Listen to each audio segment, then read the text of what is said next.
Apple's May 7th iPad event was a banger with the release of their M4 iPad Pro, their M2 iPad Air, and a bunch of other features that I'm going to mention in this video, but there are some things that they didn't mention at the event. Actually 20 of them, which is a huge list that I'm gonna go through in this video to make sure that you don't miss out on all of the important details. So starting off with number 1, you might have noticed that the new camera bump on the M4 iPad Pro looks different. Well, that's because they completely removed the ultra-wide camera that used to be there on the iPad Pro, which means people probably just didn't use it that much, and now there's a new little small black mystery sensor, which as it turns out is most likely an ambient light sensor for document scanning, which will work alongside the new adaptive True Tone flash to properly measure the exposure. Now getting into number 2, this one's actually really big because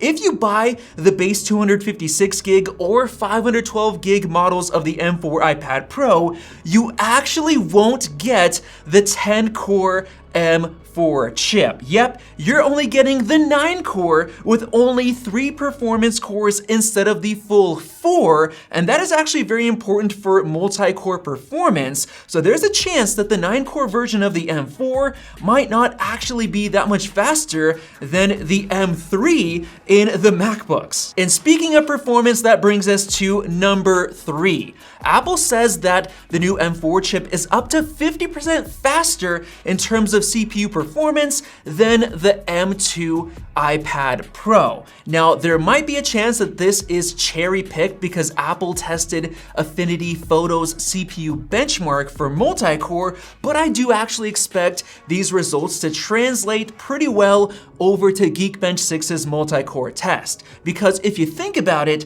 the M3 chip scores up to around 12,000 multi-core points in Geekbench 6, while the M2 chip scored almost 10,000. So if you add 50% to the score of the M2, you get almost 15,000 points for the M4, which is actually kind of insane because it means it's going to be around the same speed or performance as the M2 Max chip in the MacBook Pro. And then if we compare that to the M3 chip, the new M4 should be around 25% faster, which honestly is really, really impressive, but it does kind of make sense because you're adding an extra 2 efficiency cores this time around, which nowadays are really fast. Now moving on to number 4, the new M4 chip likely has faster memory because Apple mentioned it has 120 gigabytes of memory bandwidth versus 100 on the previous M1, M2, and M3 chips, which is really nice. And there's only 2 ways to do this. You either add more memory chips or you upgrade the memory itself. So it seems like they upgraded the memory to new LPDDR5X 7500 RAM instead of the old 6250, which was in the M2 and M3 chips. So that's basically a 20% speed boost. And this also hints at the new M4 Pro and Max chips being even faster in terms of memory bandwidth, and they might even be faster at 8500, which is apparently available with LPDDR5X, so we're gonna have to see. And now for number 5, the brand new 11-inch iPad Air actually isn't 11 inches at all. Looking at the specs, Apple says it's the same exact 10.86-inch display as the previous iPad Air, which they stated was a 10.9-inch model. So Apple literally just did this for marketing purposes to make the new one seem better, but there's no display changes at all. The same LCD panel with 60 Hz refresh rate. The main benefit is that Apple can now change the naming scheme and they can call it an 11-inch instead of the 6th generation iPad Air. And now for number 6, the new M4 chip actually has a new updated media engine that Apple didn't really mention, and it's now faster at transcoding video footage than the previous M2 and M3 chips. And how do I know this? Well, Apple mentioned that the M4 iPad Pro is 2 times faster at final rendering of video than the M1, which is what uses the media engines. And as far as I know, the H.264 and HEVC aspects of the media engine haven't changed at all from the M1 to the M2 and to the M3. The M4 chip finally gets an upgrade, and the second piece of evidence for that is the fact that under the media engine section of the specs for the M4 chip, it says hardware accelerated 8K H.264, while both the M2 iPad Pro and the M3 MacBook Pro specs simply say hardware accelerated H.264 without mentioning 8K. So the new M4 chip definitely has an upgraded media engine. And now for number 7, the 13-inch iPad Air actually gets 600 nits of brightness instead of 500 nits on the 11-inch iPad Air, which is something that Apple didn't mention at all. And my thought is that it could be because it's a newly created screen that didn't really exist before, so it might be using a new, more efficient panel, even though it's basically the same tech. For number 8, there's a good chance that the 10-core GPU in the M4 chip isn't actually much faster than the one in the M3 chip in terms of raw GPU performance. But before I move on, I want to quickly mention how I finally started losing weight with the help of my very own personal trainer through an amazing app and service, our sponsor CoPilot Fitness. They basically connect you to a real trainer that hops on a video call with you to chat about your fitness goals, helping you set up the perfect workout plan based on your current level of fitness, and they even cater to the workout equipment you have available to you. Now, I personally don't have time to go to the gym and I don't have any equipment, so my trainer AJ set me up with a bodyweight workout plan I can do in my living room for 30 minutes. And the best part is that it comes with an optional Apple Watch app that tracks your metrics in real time to keep you in the zone, including using an AI voice that matches AJ's voice to talk you through the workout, and your trainer can track your progress and adjust your workouts based on your feedback. I actually asked him to swap out one of the stretches that I didn't really like that much, which is so unique. And I love how I don't have to really think about what type of workouts to do on any given day. The app just goes through each stretch and workout, including warm up and cool off, and my trainer switches it up so it's not the same thing every day, and he can even adjust the difficulty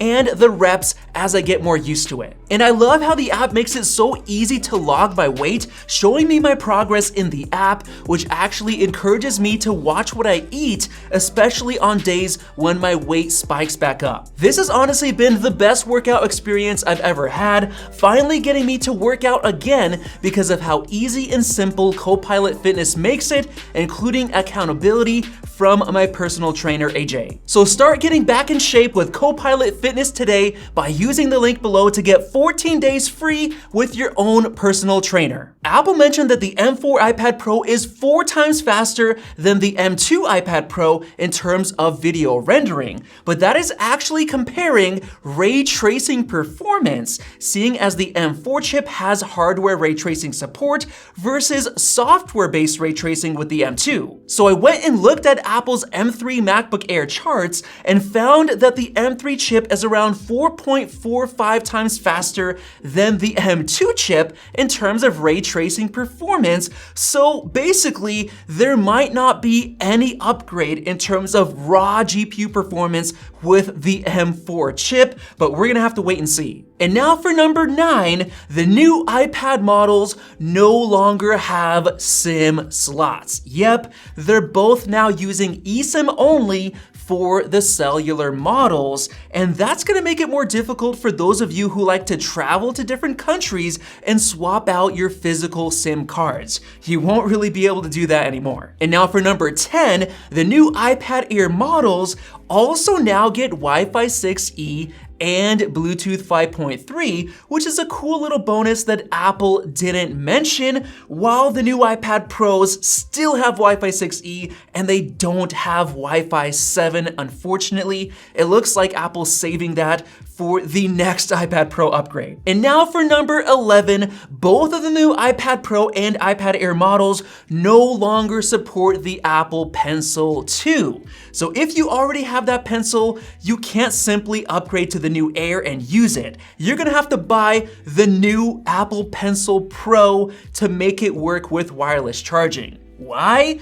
Well, because Apple made a brand new wireless charging system, and it's all because of the landscape camera, which is now literally blocking the area where it used to be. So Apple had to move the new wireless charging system to the side in both the Pencil and the new iPad Air and Pro models. And now for number 12, only the new iPad Pro models support the new Magic Keyboard. So if you buy the brand new M2 iPad Air, you're gonna be stuck with the old generation Magic Keyboard, which is many times worse in my opinion, especially since they're the same $299 price. And this also means that if you're trying to upgrade to the new iPad Pro and you already have the old Magic Keyboard, you're gonna have to buy the new one since the M4 iPad Pro does not support the old one anymore. So it's gonna be a very expensive upgrade for new iPad Pro buyers. And now for number 13, the new Nano Texture Glass option is unfortunately only available for the iPad Pro if you buy the 1TB or 2TB storage options. This means it's gonna be crazy expensive if you want that $100 Nano Texture Glass option, but honestly, I'd rather just get the regular version and pick up a magnetic textured screen protector instead. But if you do choose to get the new Nano Texture Glass option on the iPad Pro, you at least get the added bonus of getting Apple's polishing cloth in the box. Yay. And now for number 14, the new M4 iPad Pro actually has one less microphone than the previous iPad Pro model. Why? Well, it's probably related to the switch to the landscape camera position because there's so much going on right there that they actually removed one of the microphones that used to be right there next to the camera because they're trying to fit so much with the Face ID sensors and the wireless charger for the Apple Pencil. There's no more room for that fifth microphone anymore. So we're gonna have to test the microphone quality later to see the difference, so definitely subscribe. And now for number 15, the new M4 iPad Pro has a cellular model with 5G, but it no longer comes with millimeter wave 5G. Apple actually cut that out, probably because it doesn't really make that big of a difference and it probably costs more money, so Apple's gonna save some money. And in reality, millimeter wave only really works well if you're within like a block or two from the specialized millimeter wave tower, so the mid-band 5G is actually more reliable and valuable. And now for number 16, the new Space Black M4 iPad Pro gets a new black woven USB-C cable. Awesome. I love those cables, and honestly, that alone makes me want to get the new black finish just for that new cable, which sounds kind of insane and Apple fanboy-ish. Yeah, you're probably right. Now for number 17, the new iPad Pro actually gets no real camera upgrade at all in terms of hardware. It still uses the same exact cameras for both the front and the back as the old M2 iPad Pro and the old M1 iPad Pro. The same 12 megapixels with smart HDR4, the same f1.8 aperture, everything. The only difference is the lack of the ultra wide camera. So basically, the new M4 iPad Pro in 2024 is worse than the iPhone 11's camera from 2019. And now for number 18, both the iPad Pro and the iPad Air no longer get a charging brick in the box in the UK and the EU.